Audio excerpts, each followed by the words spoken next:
केवलं ज्ञानमूर्तिं द्वन्द्वातीतं गगनसदृशं तत्त्वमस्यादिलक्ष्यम् एकं नित्यं विमलमचलं सर्वदी साक्षिभूतं भावातीतं त्रिगुणरहितं सद्गुरुं तं Namami.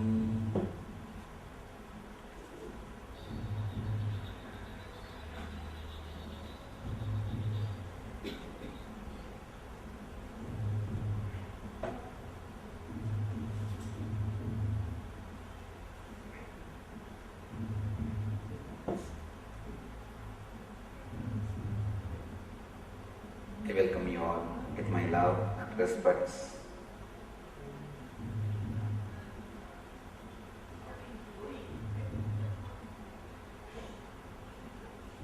Temples, repository of spiritual truths.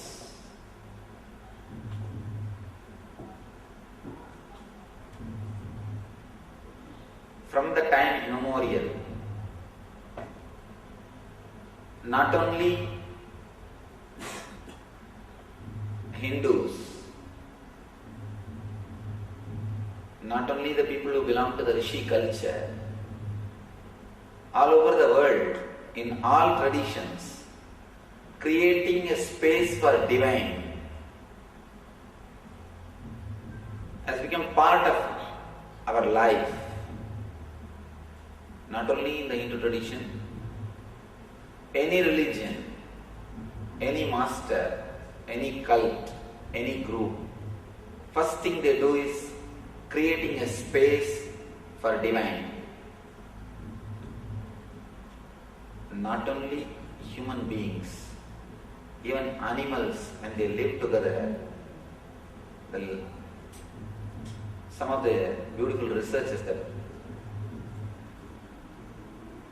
nowadays they videograph, some of these beautiful researchers, they say even animals don't use a particular area for their eating or for their regular life. Particular area they allot only for rest. They don't use that space for anything else.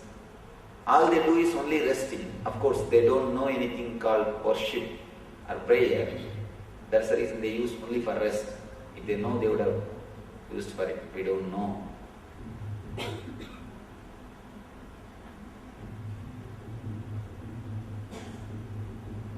In every tradition, creating a space for divine or creating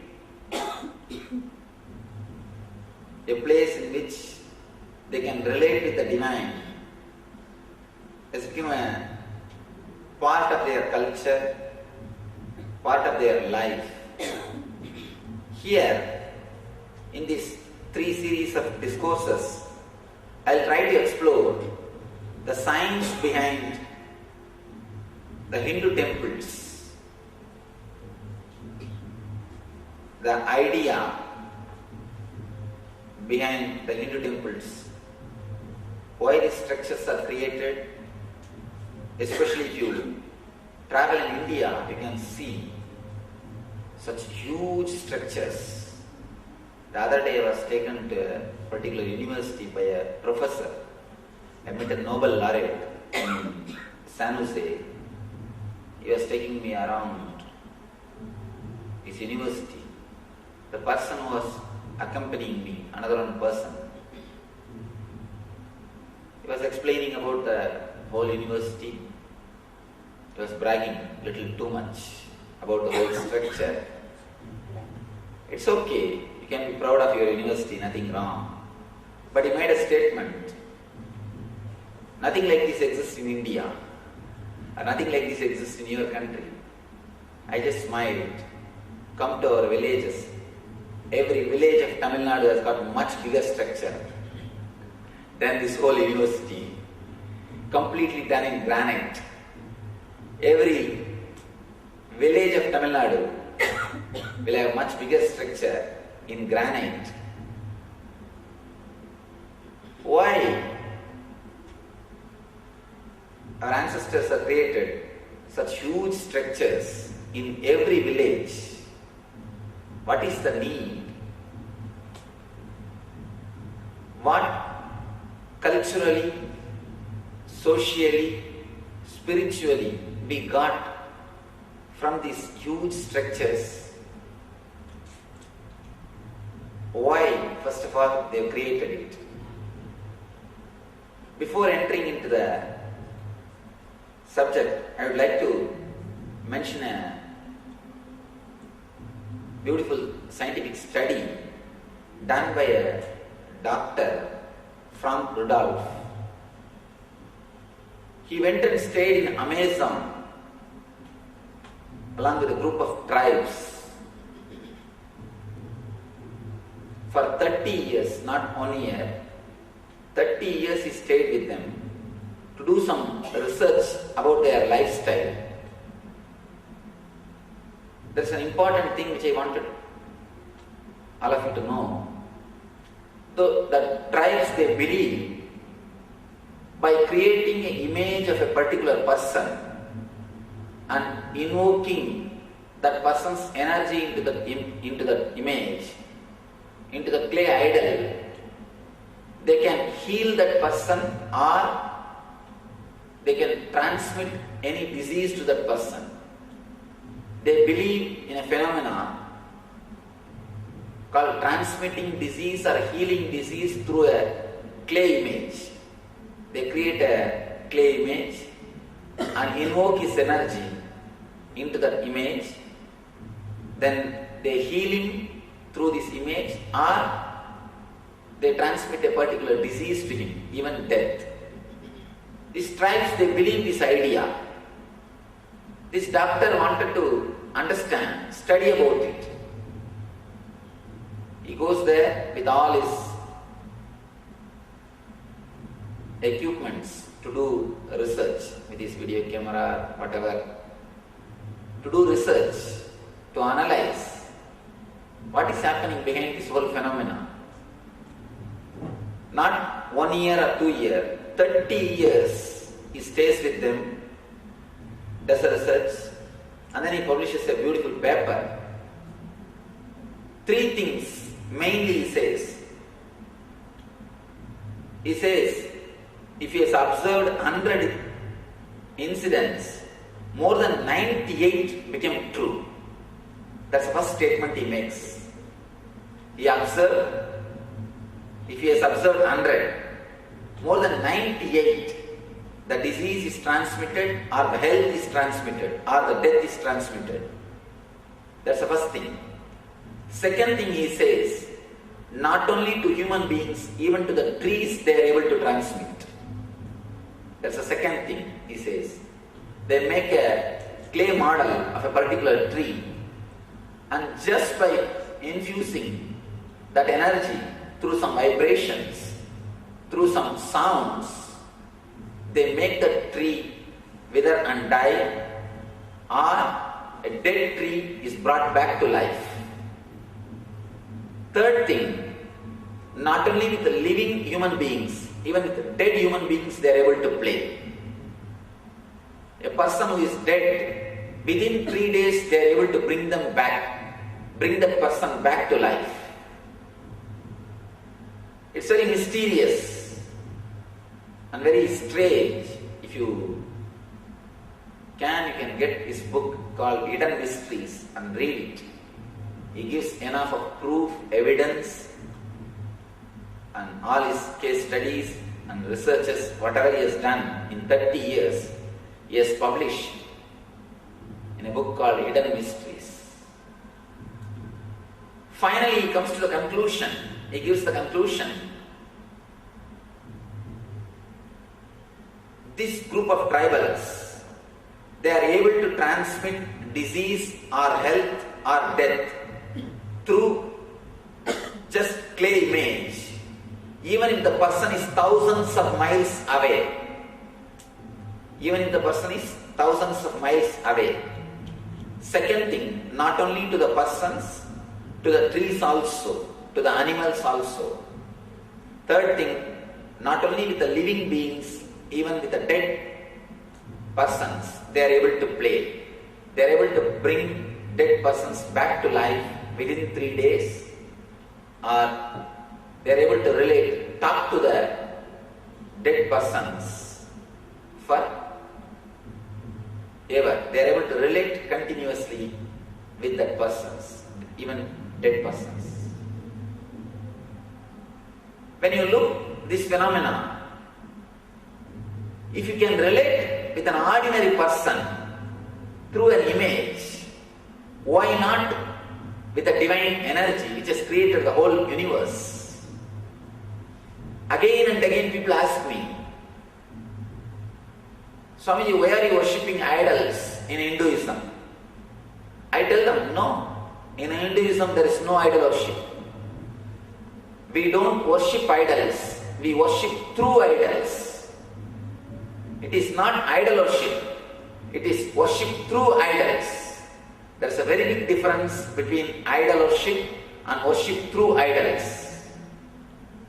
We should understand, when you go and stand in front of idols, do you pray, "Oh stone, please give me boon. Oh statue, please give me, please heal me"? Do you pray to the statue? Do you pray to the idol? No. You say, "Oh Devi, please bless me. Oh Shiva, please heal me." We worship through idol, not the idol itself. There is a very big difference between worshipping through the idol and idol worship. Somehow this word idol worship and this idea is used just to condemn our way of life without understanding what is happening. The people who look the whole process superficially started condemning it. Just because they condemn, they also started believing it. Especially last 50 years,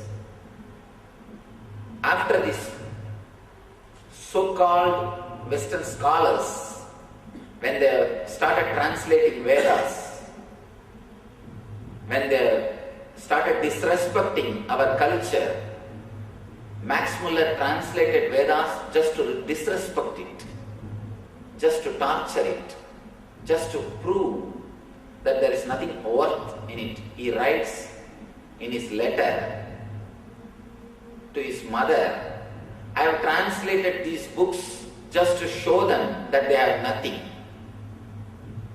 With a deep disrespect, he translated. He just condemned. Yes, the very purpose for translation is just to condemn.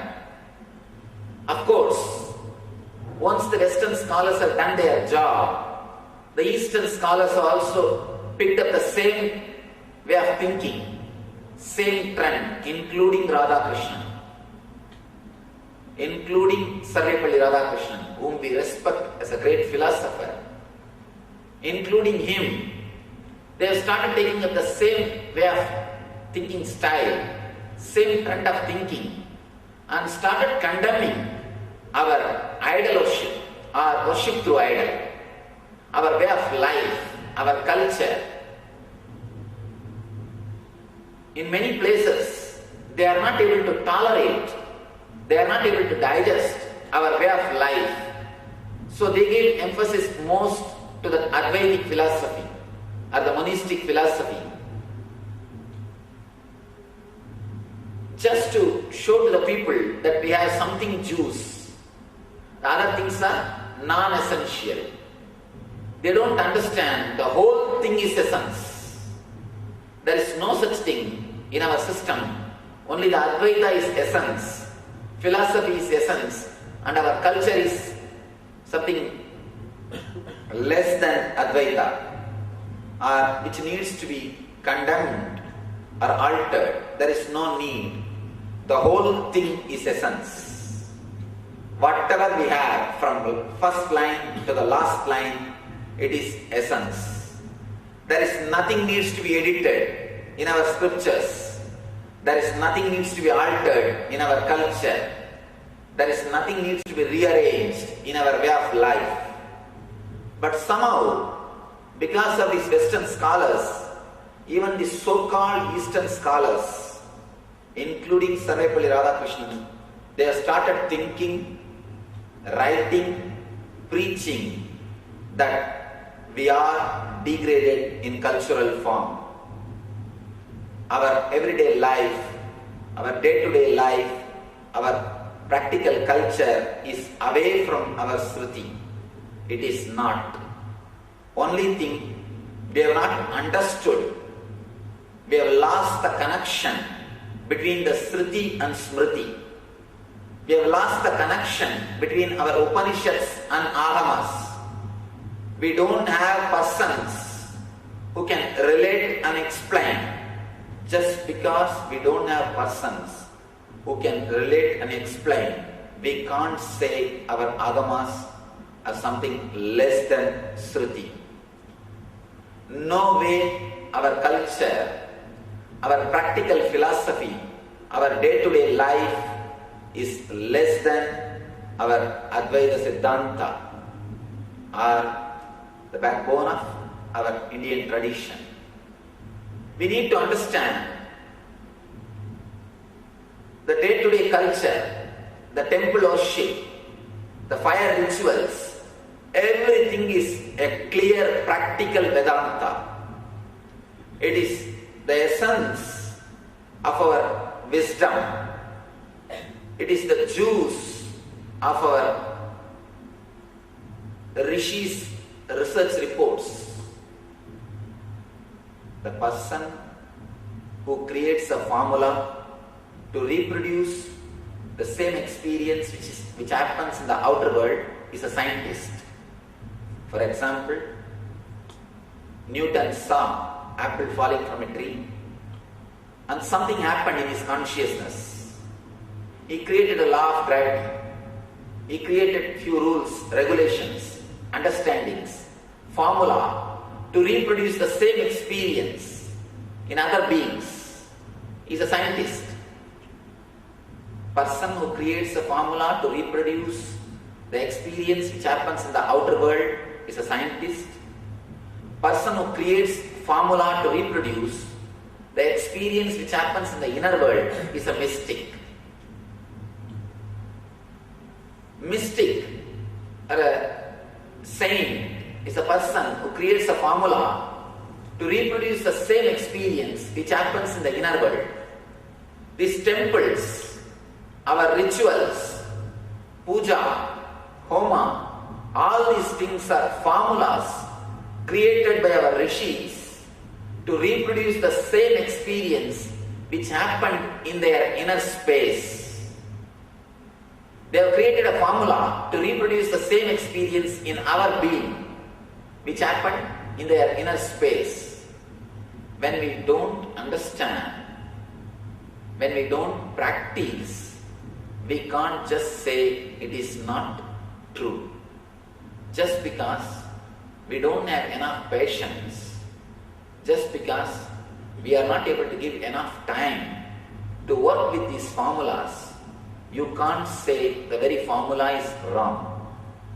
You can't say the very root is something wrong. First thing we need to understand, worship through idols. It is not worshipping the idols itself. Next thing, why temples? Now I wanted to explain another experiment. It's a beautiful experiment done by a Japanese doctor. He has published a book also called Messages from Water, a beautiful book which has become very popular in the recent times, especially after the movie What the Bleep Do We Know. It's a beautiful movie which has become very popular. In that they speak about his experiment. He has done a beautiful experiment. He takes 10 glasses of water, same type of glasses. 10 glasses he fills with water, keeps in 10 different rooms. He goes to one room and creates a positive, good vibrations by uttering words like a peace, silence, meditation, good words.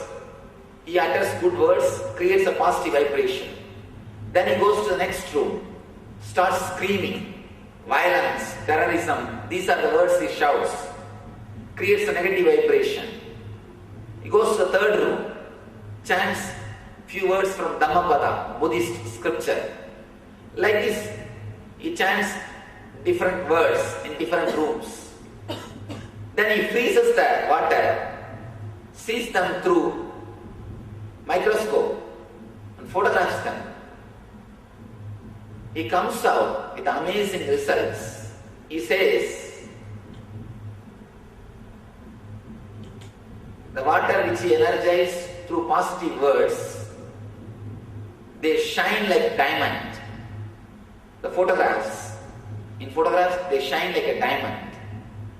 And the waters which he used, negative words, like a war, terrorism, all these negative words. He says, I don't know from where the color darkness landed on them. They look dark like a devil, and almost like a devil pictures or the ideas are represented in those photographs.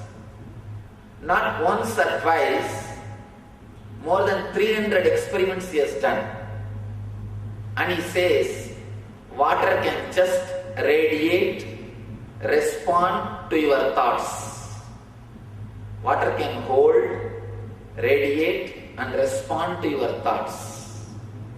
When a simple water can respond to our thoughts, our vibrations, why not a structure? Why not a temple? Why not a stone? It can become alive by our thoughts, with our emotions. Our masters have created so many methods, techniques to hold the positive energy so that the humanity can be helped by the positive energy. The methods or techniques which they created to hold that positive energy and radiate is what we call temples. They have created so many methods. They tried to install the energy in the earth element, in the stone. That is what is the idols, murtis. They have tried to install the same energy in the water. That is what is tirthas. That is why every Indian temple will have a tank or a river as a tirtha. Third, they try to install the same energy in the fire. Every Indian temple will have a lamp which is never switched off, which is never put off. Will have a lamp or Agni which will be continuously burning. And ultimately the air, the very air of the temple is filled with the vibrations of mantras. The mantras continuously, when they are repeated, chanted, the very air vibrates with that pure vibrations. Above all, the space, ether. You can see the temple architecture, it is always created in a dome structure. Whether it is South Indian or North Indian, the dome structure. The dome structure is created to hold the ether. It's almost like a battery. They say if you can hold one lightning, if you can store one lightning in a battery, if you have some battery or a method to store one lightning, you can supply electricity for any city more than a year. More than 1 year you can supply electricity for any city, any big city. Only thing, we don't have such a system or a method. We don't have the type of batteries. These temples are created just to hold enormous energy, so that when enlightened masters come, they will install their energy. All the Indian temples are installed by an enlightened master. It's like when a rich person dies, he leaves all his property through his will. to somebody, some of his, maybe for his sons or daughters or some relatives. He leaves all the properties. Same day, when an enlightened person leaves his body, he leaves all his tapas, all his punya, all his merits. Our masters have designed beautiful battery which can hold this energy and radiate it for thousands of years. Temples are the batteries in which they have stored their energy. Palani is installed by a great saint called Bohar. Tanjavur is installed by a great saint called Karura. Tiruvannamalai is installed by a great saint called Idaikada. So every temple, of course Madurai, Shiva himself came down in the name of a Siddha. The name itself is Siddha. Shiva himself came down, Sachokanada, and he installed his own energy. Every temple is installed by an enlightened master. They have created a beautiful battery in which they can store their energy, where their energy can stay and radiate and help millions of people for thousands of years. It is because of that concentrated energy in Garbha Mandir, your prayers became reality. You should understand one thing, how our prayers became reality. How our prayers comes to real life, how they become reality. If you keep a slide in front of a projector light,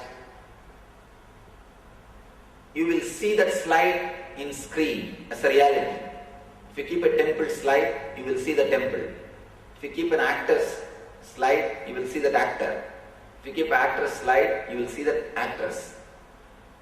Whatever you keep in front of the projector light, you will see that in reality. Same way, whatever thought you keep in front of a concentrated energy, you will see that that thought will become reality. The Garbha Mandirs of temples are a high intense energy, potential energy which is created by an enlightened master and maintained by a regular puja and mantras. Continuous repetition of mantras charges the whole energy, the whole space. It is kept alive. When you go and stand in front of that energy field, when you offer your thoughts, simply the whole thing becomes a reality. For example, if you are continuously repeating a particular thought strongly again and again, you will see your body and mind, everything will be directed towards that thought.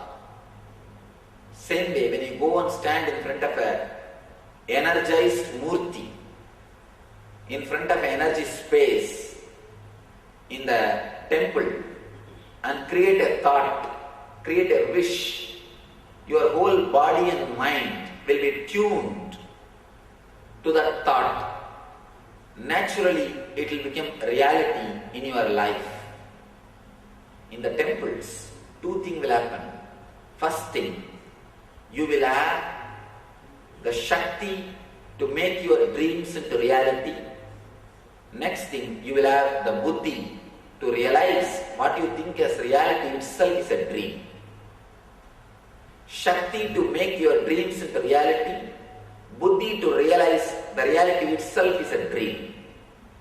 Both happens when you are in energy space. Temples are created to replace an enlightened master's presence.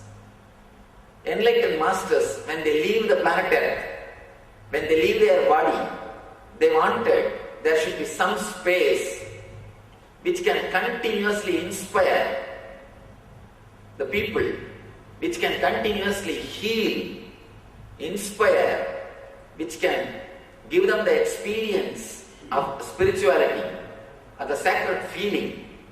That is the reason they have created these structures. And you should understand the energizing process. It's a beautiful sloka in Taittiriya Upanishad.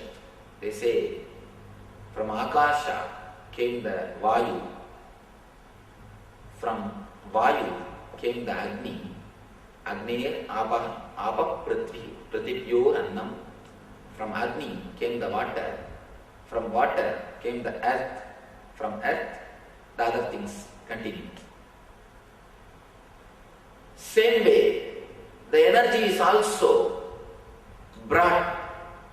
First thing, the energy exists beyond the ether, beyond the space as Atman, Atma Shakti. Through the visualization or through meditation, the energy is brought to the Akash Shakti, the space. From there, through verbalization, through mantras, it is brought to the air. Through the chanting of mantras, it is brought to the air. From there, through the fire rituals, through homas, it is brought to the fire. From there, it is brought to the kumbha, the water. From there, it is brought and installed in Bimba, the idol.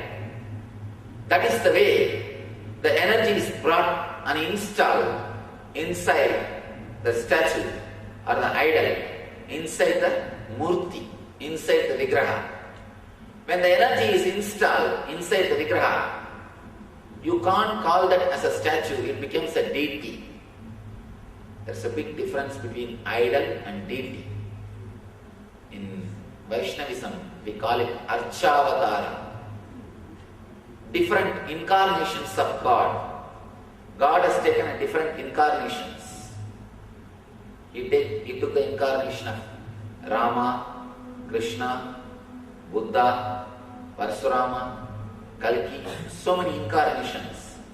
Same way, he takes the incarnation of Vigraha, Archavatara, to receive the worship and prayers of devotees.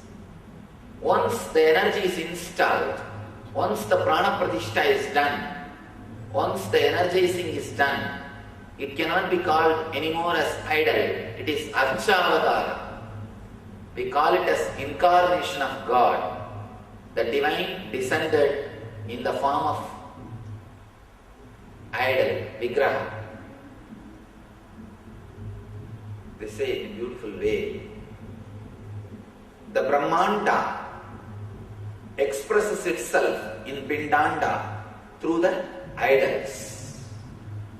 The cosmic energy radiates itself, makes itself available to us through these idols, through these vigrahas, through these statues. We need to understand how it is possible and how we can derive benefit from it. Even Einstein says there is no such thing as a matter and energy separately exists. We don't have a clear-cut boundary between matter and energy. After Einstein, the very idea matter and energy has disappeared, because he says whatever is energy. When he says E equal to mc square, whatever exists is energy. That is what the Upanishad says there. Last statement of science is E equal to mc square. Whatever is energy. The first statement of Upanishad is Ishavasyam idam sarvam. Whatever exists is energy. So the last statement of the science is the first statement of Upanishads. Whatever exists is energy. When whatever exists is energy, why not? We'll be able to relate to that energy through these idols. Idols are the windows through which you can see that vast empty sky, through which you can see the whole sky. Sky is the Brahmanda. Idols are the windows through which you can see the Brahmanda. You can relate with the Brahmanda. For example, if suddenly some tsunami or some natural calamity happens, all of us have lost our cell phones except one person. Only one person has got one cell phone.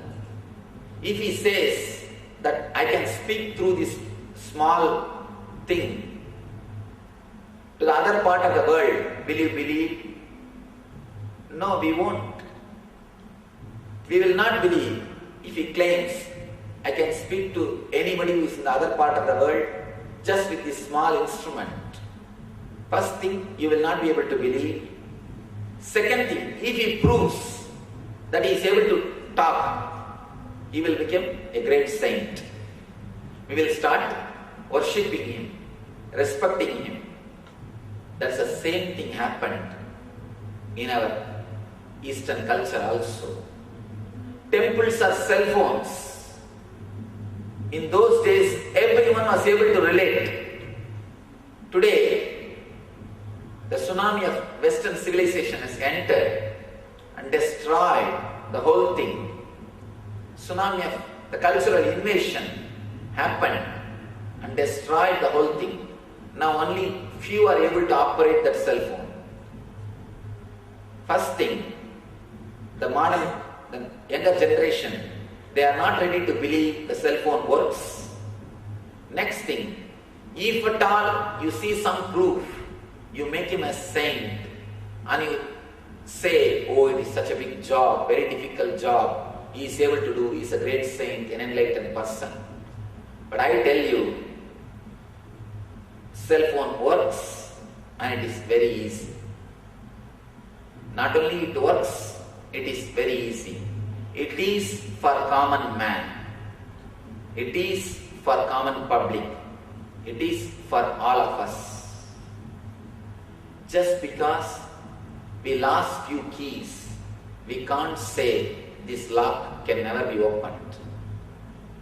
Just because we lost few techniques, we can't say our ancestors are fools for building these huge structures. They are not as we think. Surely they are much more intelligent than us. Understand, the society with TV is surely much sophisticated, much more cultured than the society without TV. Because now they have more comforts. Of course, more choice among the miseries. More choice among the miseries. Anyhow, they have at least more choice. There are more options. How a society which has got TV is more sophisticated than the society which doesn't have? Same way, actually the TV, cell phone, refrigerator, all these things are created by a much more sophisticated, intelligent society.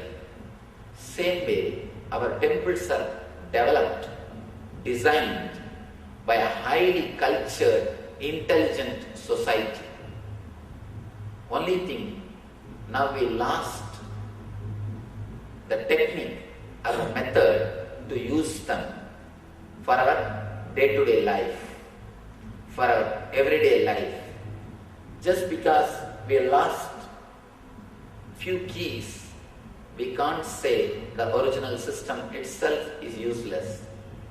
It is much more important than any other comfort, any other outwardly thing. It is much more basic need for our life than anything else. That is why, if you see the Indian villages, it will be very funny. The houses will be done, the ordinary mud and ordinary material, but the temples will be constructed with granite stone. If you go to every village of India, the costliest structure of that village will be temple. The costliest structure of the village will be temple. If you, in some villages, if you sell the whole village also, it will be much less than the cost of the temple. Even if you sell the whole village, you will not get that much money which they have spent for the temple. Our ancestors, they know the importance. This is the place where the culture is alive, where you can relate with others. This is the space in which you can rejuvenate yourself. Next, temples have played a major role keeping the social structure alive. Somebody asked, Swamiji, why do you Hindus continuously waste all your wealth in constructing temples, building these huge structures? I told him, India is alive. Hindus are alive as a group of people, as a community, as a country, just because of these temples. It is temples which kept our whole culture alive, which kept our whole structure alive. Even if a Manu comes down, Manu is the person, is the creator of our laws. The Manu Smriti is the first book which says what we should do and what we should not do. Our do's and don'ts are clearly explained by Manu in his Manu Smriti. If a Manu suddenly comes down to the planet Earth, starts walking in the Indian villages, surely he will not find much difference. He may find little extra, the TV, the refrigerator, all these things extra. But the core life, the main thread of the lifestyle is same. It is alive, it is preserved, it is still there. More than 10,000 years of recorded history. We have more than 10,000 years of recorded history. In the modern day, the citizen, societies, civilizations, which are just few hundred years old, are shaking. The younger generation is questioning the elders. All the rules are questioned. So much of rebels, so much of confusion, so much of depression. But this society, which has got more than 10,000 years of recorded history, is still alive. The roots are same. And I wanted to mention one more thing. There is no country or culture which has not invaded India. And there is no country or culture which is invaded by India. There is no culture or country which has not invaded India or Hinduism. And there is no culture or country which is invaded by India or Hinduism. But still, this culture is alive. The country is alive.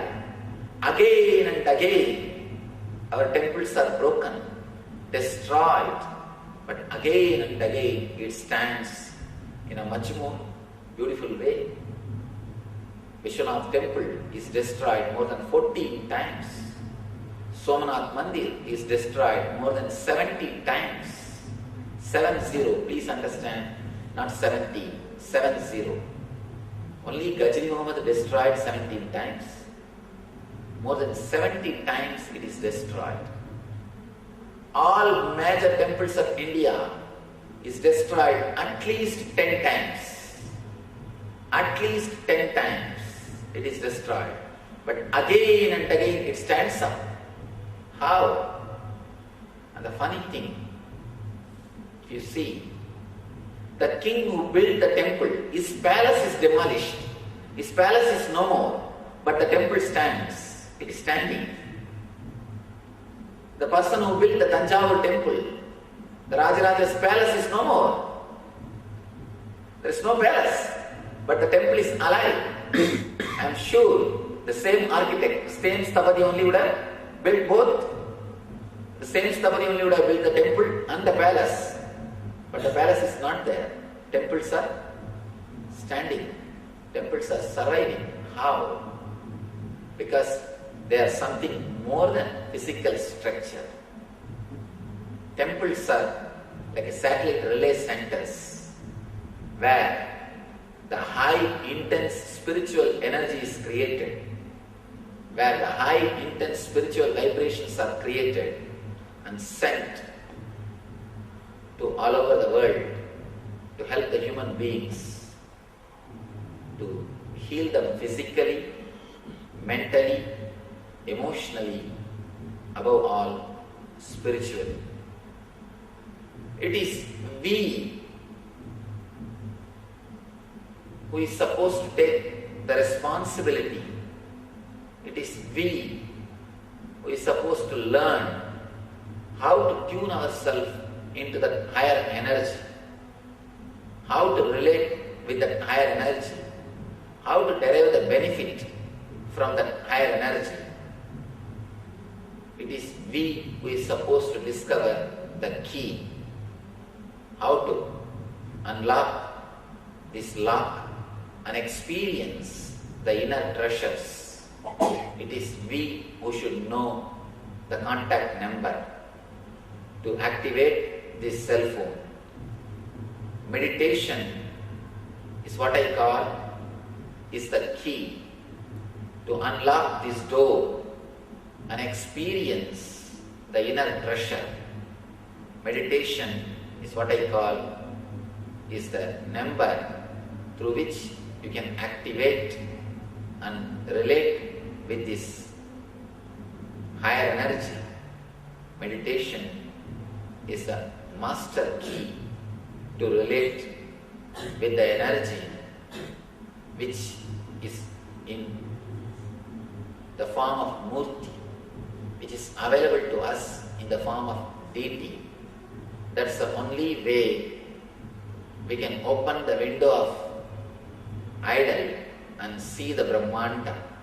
We can open the window of deity and see the cosmic energy, experience it and have all the physical, mental, emotional and spiritual benefit.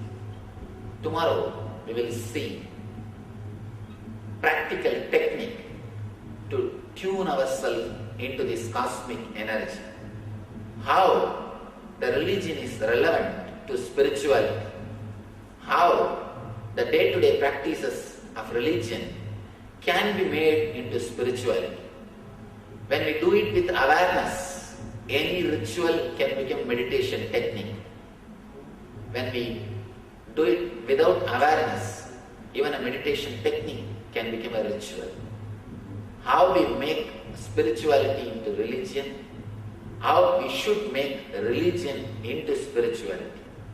Tomorrow we will see the subject, religion and spirituality, and a practical technique to tune ourselves into this cosmic energy which is installed in the deities through our ancestors, through these mantras, through these pujas, through this worship, through all these great rituals by our ancestors and spiritual masters.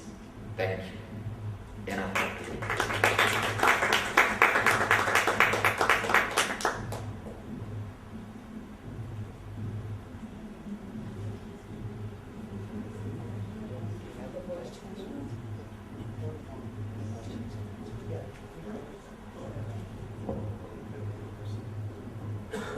What time is supposed to end? Okay. If you have time, we'll spend a few minutes. I always tell people, let us analyze these concepts. Now I have expressed a few concepts and ideas. You can analyze it through your question. See, only when we analyze these concepts through our questions, we will be able to internalize it. Usually by listening, we will never internalize. Tell you honestly, we have an automatic filtering mechanism in our system. Whatever doesn't suit with your logic is filtered automatically. You don't let the ideas into your system at all. Only when it is acceptable by your logic, you allow it inside. When you find something goes above your head, you just stop. Automatically you censor it. Now whatever ideas you have censored, you can analyze it by your question, so that you will be able to internalize it. You will be able to digest it. Anywhere you are not able to accept or understand, you can raise your questions, so that we will be able to internalize these concepts.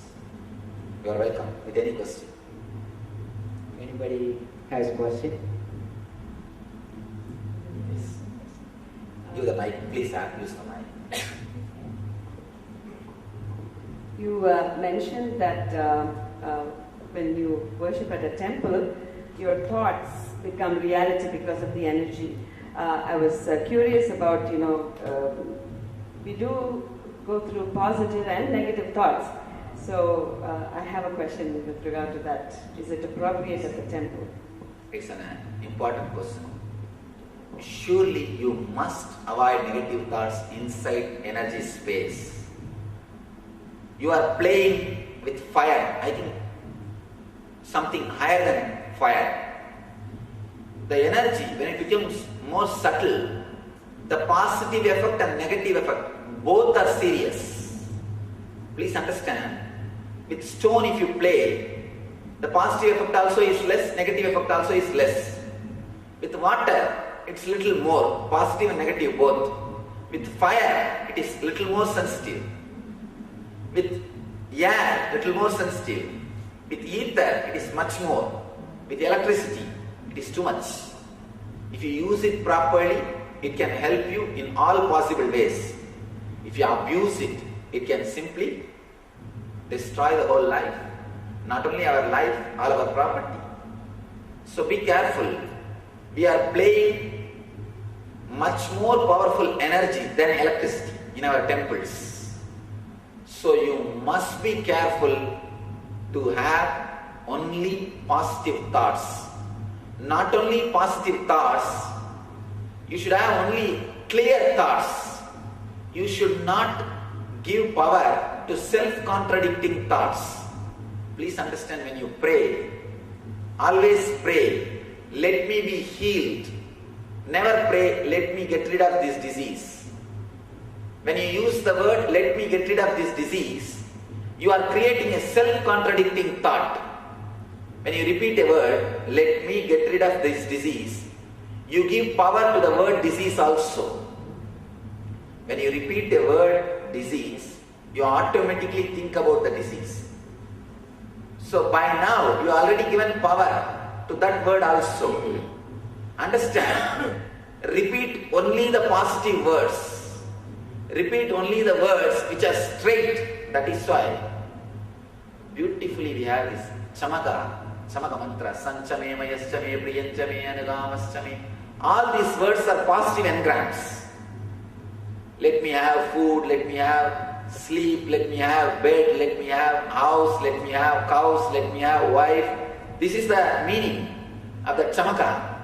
See, these words are all positive engrams, straight words. They don't have any self-contradicting words. This Chamaka and all these things, they teach us how to have straight words. That is the reason. Even if you don't understand, better use our ancient mantras to pray. Because they are very clearly structured. They are already clearly structured. When you use your own words, you may create self-contradicting words. When you say a word, let me get rid of this disease, you will be giving power to the disease. If you say, let me get rid of this habit, you will be giving power to that habit. I have never seen anybody quitting smoking by continuously repeating, let me quit smoking, let me quit smoking. No, he can't. Because when you utter the word smoking, you have already given power to it. It's like in Ramayana, beautiful character, Vali. Vali has got a boon. Anybody comes and faces him, he will have half of the power of that person. If you go and stand in front of him and face him, half of your power will go away to Vali, go away to him. Same way, your engrams. If you give power to the self-contradicting samskaras, self-contradicting sankalpas, it will be creating only more trouble for you. So you should be aware of the sankalpas which you are making. You should be aware of the sankalpas to which you are giving power. So let the sankalpas be completely positive on a straight line. Let it not be a self-contradicting sankalpas. Please understand, these are the few basic important things which we need to understand, which we need to practice in our life, not only in the temple, not only in the energy space, even in our regular life. Next. I have myself a question.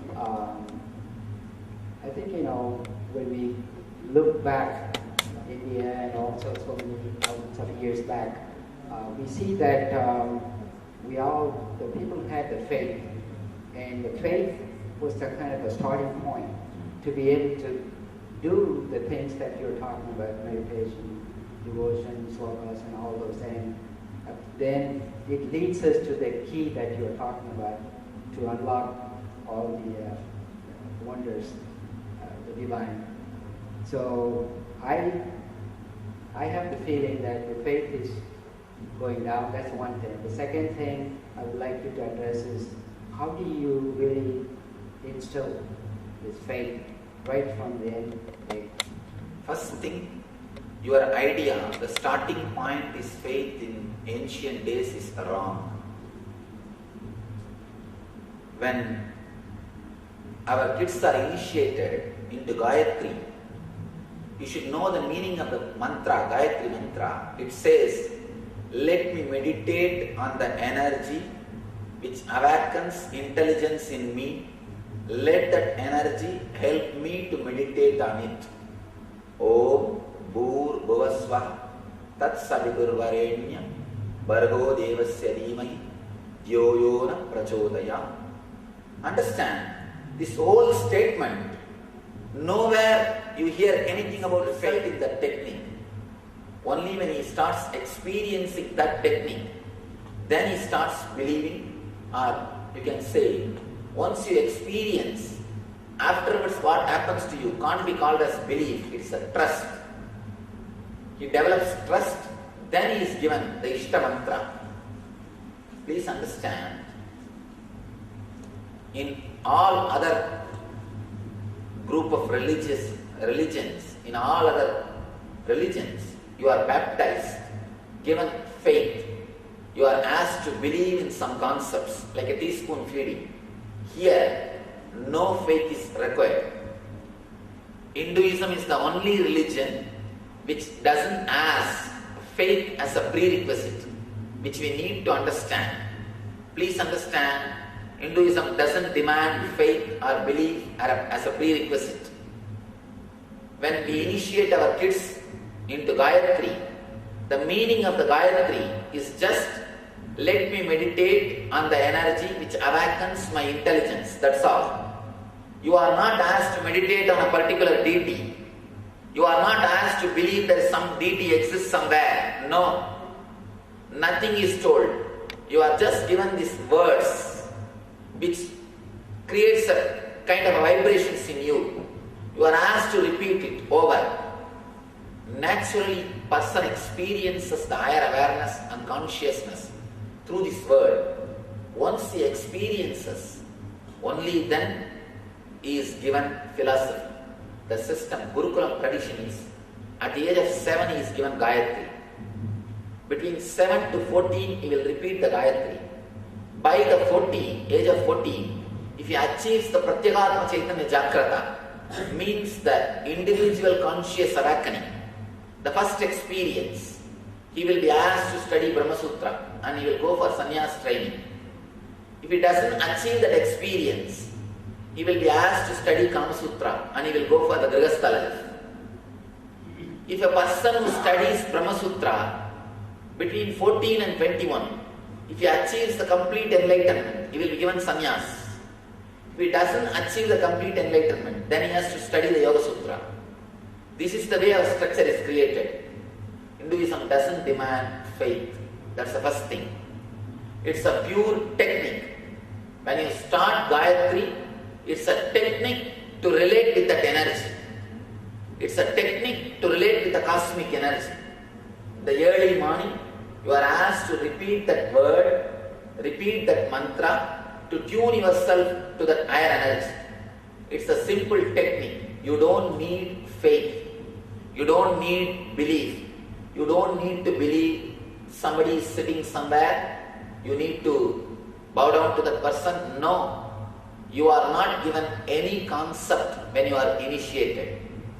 Only after the first experience, after you experience with that mantra, with that first technique, then you start growing trust. When the trust happens to you, then you are given philosophy. Then you are given concepts. Even then, in Hinduism, we don't call philosophies as philosophies. We call it as darshana. Darshana cannot be translated as philosophy.